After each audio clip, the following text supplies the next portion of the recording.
Assalamualaikum warahmatullahi wabarakatuh. Pemirsa yang berbahagia, sering terus menyebarnya COVID-19 ke seluruh dunia. Semua sepakat bahwa pandemi COVID-19 akan mengubah tatanan dunia. Pertanyaannya adalah, bagaimana tatanan dunia itu ke depan nantinya? Terutama, bagaimana pandemi virus corona mempengaruhi persaingan strategis kepemimpinan dunia antara Amerika Serikat dan China. Untuk itu, pada kesempatan ini, kita akan membahas mengenai siapa yang akan lebih dominan nanti sebagai pemimpin dunia pasca pandemi virus corona. Apakah Amerika Serikat atau China?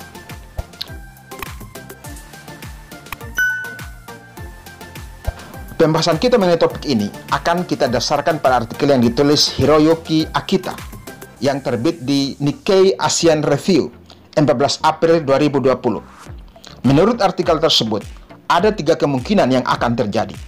Kemungkinan pertama, Amerika Serikat akan semakin berkurang pengaruhnya sebagai pemimpin dunia, di mana akan terjadi pergeseran keseimbangan kekuatan ke arah yang menguntungkan China. Dengan kata lain, China akan dominan. Skenario kedua, bahwa pengaruh global China akan memudar, dan karenanya Amerika Serikat akan tetap mempertahankan dominasinya sebagai pemimpin dunia. Skenario ketiga mengambil posisi di tengah. Pendukung skenario ketiga berpendapat bahwa baik China dan Amerika Serikat akan sangat terpengaruh oleh bencana wabah ini, sehingga mereka akan lebih fokus pada urusan dalam negeri masing-masing, dan karena itu akan tercipta tatanan dunia di mana tidak ada pemimpin yang dominan. Nah, di antara ketiga skenario tersebut, skenario manakah yang paling mungkin akan terjadi? Mari kita telah satu persatu. Skenario pertama didasarkan pada asumsi bahwa China berhasil mengatasi pandemi COVID-19 dan menggunakan keberhasilan itu sebagai peluang memberikan bantuan kepada negara-negara yang menderita pandemi COVID-19. Sementara itu, Amerika Serikat dan Eropa akan terus berjuang mencari strategi mengatasi COVID-19 secara efektif, sehingga menempatkan China pada posisi yang menguntungkan di pentas dunia, khususnya dalam mengambil kepemimpinan global. Dalam kaitannya dengan skenario pertama ini, kita melihat bahwa pemerintah China sudah memberikan bantuan alat-alat kesehatan seperti masker, ventilator, dan testing kits kepada 120 negara di dunia. Bantuan ini penting karena beberapa alasan. Pertama, kebutuhan alat-alat kesehatan meningkat pesat di berbagai negara karena kenaikan drastis jumlah penderita COVID-19, sehingga banyak negara kekurangan alat-alat kesehatan ini. Kedua, negara-negara di dunia lebih menentukan kebutuhan domestiknya sendiri-sendiri. Dan yang ketiga, bantuan internasional sangat kurang. Nah, di tengah kondisi seperti itu, maka bantuan dari China terasa sangat berarti bagi negara-negara yang menerimanya, karena ini menyangkut nyawa. Apalagi bantuan China tidak terlalu didasarkan pada kriteria apapun. Sebaliknya, skenario kedua memprediksi pengaruh global China akan memudar pasca pandemi COVID-19. Pendukung pendapat ini berargumen bahwa China kehilangan trust, kehilangan kepercayaan di komunitas global karena gagal mencegah penyebaran virus ke negara-negara lain. Pemerintah China dianggap kurang transparan dalam membagi informasi sejak awal kepada dunia mengenai virus ini, misalnya mengenai asal, metode penyebaran, dan tingkat fatalitas atau mortalitasnya. Ketidakpuasan terhadap penanganan awal virus ini kemudian diejawantahkan dalam bentuk tuntutan kompensasi pembayaran terhadap pemerintah China.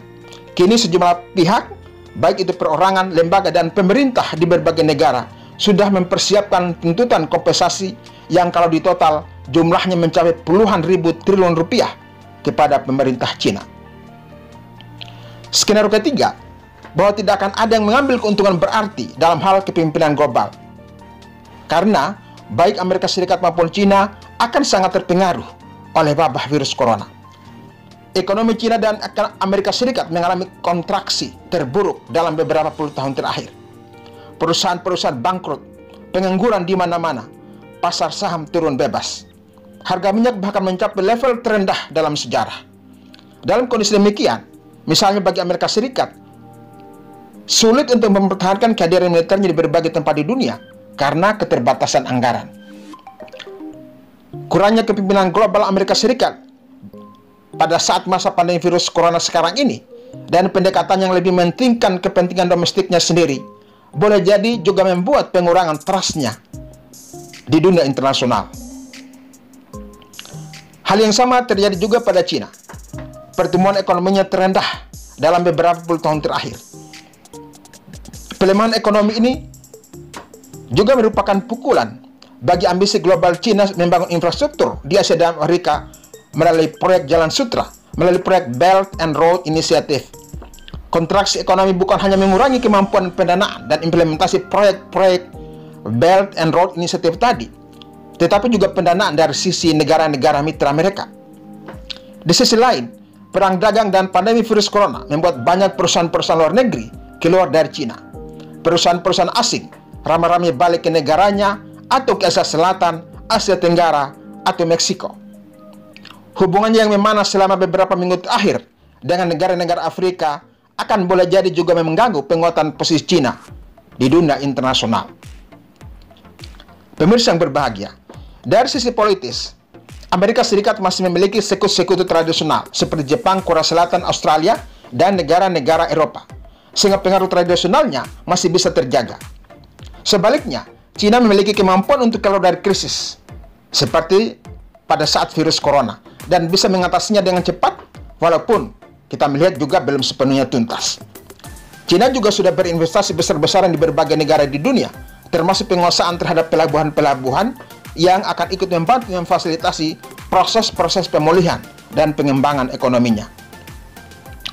Di antara ketiga skenario ini, menurut penulis artikel di Nikkei Asian Review tadi, skenario tampil dan menguatnya posisi Cina sebagai pemimpin dunia disebut-sebut memiliki peluang terkecil atau sangat sulit terjadi. Namun, kalau ditelaah lebih jauh, skenario mana yang akan terjadi sebenarnya masih agak sulit dipastikan, karena masih tergantung pada kapan virus corona bisa diatasi dan sejauh mana dampak yang ditimbulkannya di kedua negara.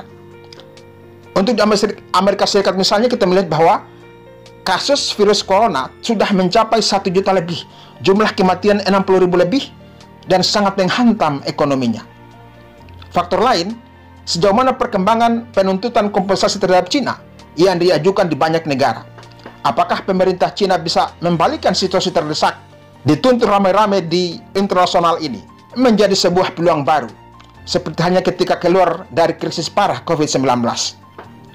Demikian juga ada faktor pilpres di Amerika Serikat pada paruh kedua tahun ini. Apakah Donald Trump akan menang lagi atau tidak? Bahkan, tidak menutup kemungkinan muncul skenario keempat, yaitu kedua negara akan kembali pulih dan muncul sebagai kekuatan utama dunia, yang kemudian mereka akan kembali berhadapan-hadapan, bersaing, dan merebut pengaruh di berbagai kawasan, di berbagai belahan dunia. Pemirsa yang berbahagia, bagaimana pendapat Anda mengenai skenario-skenario ini? Apakah skenario pertama, kedua, ketiga, atau keempat yang akan terjadi? Kalau berkenan, silakan didiskusikan di kolom komentar. Demikian apa yang dapat kami sampaikan pada kesempatan ini. Billahi taufiq wal hidayah. Wassalamualaikum warahmatullahi wabarakatuh.